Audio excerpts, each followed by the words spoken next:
Ayan school ছুটির পর বাসায় ফিরে পড়ার টেবিলে বসেছে। কিছুক্ষণের মধ্যেই বাবা এসে জ্বালিয়ে দিয়েছেন মশার কয়েল। মশার কামড় থেকে বাঁচাতে শুরুতে মশারি টানিয়ে রাখলেও এখন দিনে রাতে জ্বালাতে হচ্ছে মশার কয়েল। মশার যে উৎপাত, মশারি দেওয়া সম্ভব হচ্ছে না, বাধ্য হয়ে কয়েল ব্যবহার করতে হইতেছে। কয়েল ব্যবহার করার পরেও বাচ্চাদের অসুস্থতা দিন দিন বাড়তেছে। ময়মনসিংহ নগরীর বেশিরভাগ ওয়ার্ডের বাসাবাড়ির চিত্র এটি। দিনে কিংবা রাতে সবসময় মশার উৎপাতে নাজেহাল সবাই।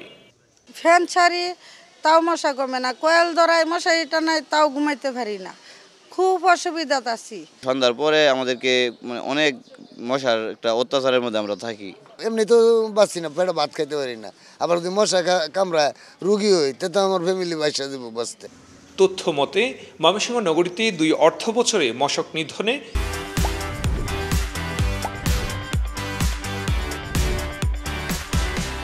সিটি কর্পোরেশন ব্যয় করেছে প্রায় 1.5 কোটি টাকা।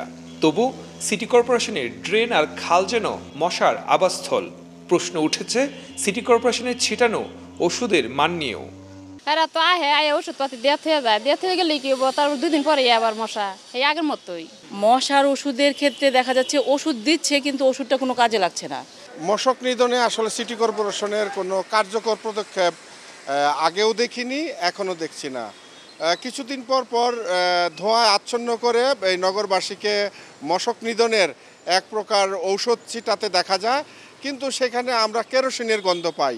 এখানে আদৌ মশক নিধনের কোনো ঔষধ আছে কি না সেটি আমরা বিশ্বাস করতে আমাদের কষ্ট হয়। তা আসলে ওটি পরীক্ষা করা দরকার, এখানে কি আসলে মশক নিধনের ওষুধ ছিটানো হয় নাকি আই ওয়াশ করা হয়। তো যেটাই করুক, এখানে আমি মনে করছি এখানে দুর্নীতির কারণেই মশক নিধন সম্ভব হচ্ছে না এবং আন্তরিকতারও যথেষ্ট ঘাটতি আছে। মশার উপদ্রবের কথা স্বীকার করে কর্তৃপক্ষ বলছে মশা নিধনে নেওয়া হচ্ছে প্রয়োজনীয় ব্যবস্থা। গত সপ্তাহ থেকে মশক নিধন ক্রাশ প্রোগ্রাম শুরু করেছে।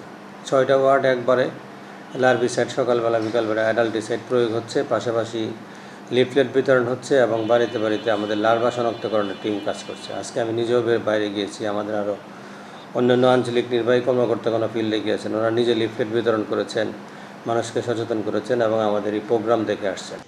আসছে ডেঙ্গু মৌসুমে ভয়াবহ পরিস্থিতি থেকে বাঁচাতে এখনই কার্যকর পদক্ষেপ সহ মনিটরিং জোরদারির দাবি জানিয়েছেন নগরবাসী। সুলতান মাহমুদ কনিক, চ্যানেল 24, ময়মনসিংহ।